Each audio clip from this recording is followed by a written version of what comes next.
প্রত্যেককে স্বাগত জানাচ্ছি আমাদের এস নামের ইউটিউব চ্যানেলে।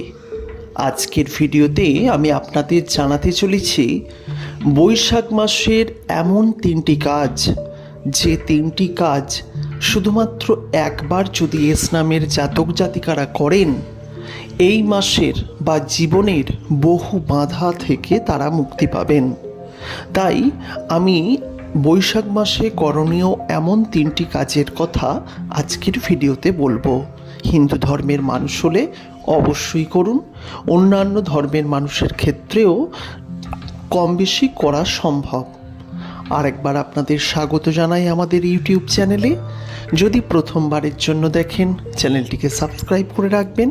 আর যদি ইতিমধ্যেই আপনি আমাদের চ্যানেলের একজন গুরুত্বপূর্ণ সদস্য হয়ে থাকেন, তাহলে আপনাকে জানাচ্ছি অসংখ্য ধন্যবাদ। তবে চলুন ভিডিওটিকে শুরু করা যাক। আর একটি দিন পরেই বৈশাখ মাস শুরু হয়ে যাবে। আর বৈশাখ মাসে মানুষের জীবনে বাংলার যেহেতু নতুন বৎসর এবং প্রথম মাস, বাঙালি নতুন করে আবার জীবনটিকে শুরু করতে চায়।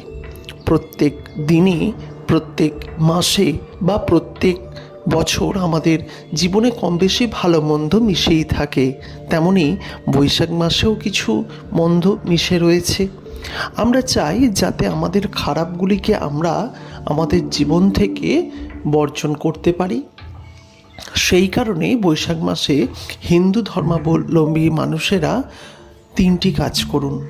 একেবারেই প্রথমে যে কাজটির কথা বলবো সেটি হচ্ছে বৈশাখ মাসে অন্তত একদিন হলেও শিবলিঙ্গে জল দিন। মনে রাখবেন, বৈশাখ মাস নীল ষষ্ঠী হয় চৈত্র মাসের শেষে, চড়কের আগে। বৈশাখ মাসে অন্তত একদিন হলেও আপনি কিন্তু অবশ্যই শিবলিঙ্গে জল নিবেদন করবেন। বৈশাখ মাসে একদিন হলেও গুরুজনদের প্রতি শ্রদ্ধার্ঘ্য নিবেদন করবেন, প্রণাম করবেন, সম্মান জানাবেন। দেখবেন জীবনে বাধা বিপত্তিগুলি অবশ্যই দূর হয়ে যাবে। আর একটি টাকা দিয়ে হলেও কম বেশি একটি ভিক্ষুককে আর্থিক সাহায্য করবেন। পারলে অন্নভোজন করাতে পারেন। নিজের অর্থে, নিজের উপার্জিত অর্থে অন্তত একজনকে একবারের জন্যেও খাওয়াবার চেষ্টা করবেন। সুফল অবশ্যই পাবেন। যে কোনো ধর্মের মানুষ এটি করতে পারেন। হিন্দু মুসলিম বলে কোনো বাধা বিপত্তি নেই। তা যে কোনো ধর্মের মানুষ কিন্তু আপনারা করতে পারেন। তাহলে এই তিনটি কাজ চেষ্টা করবেন বৈশাখ মাসে করার। দেখবেন আপনার জীবনে বর্তমানে যেসব বাধা বিপত্তি আছে তার মেজরিটি কিন্তু কেটে যাবে। আপনি নিজের যে পরিবর্তন, ভাগ্যের যে পরিবর্তন, সেই পরিবর্তন দেখতে পাবেন। যাই হোক, এই তিনটি ছোট্ট কাজের কথা বলা হলো।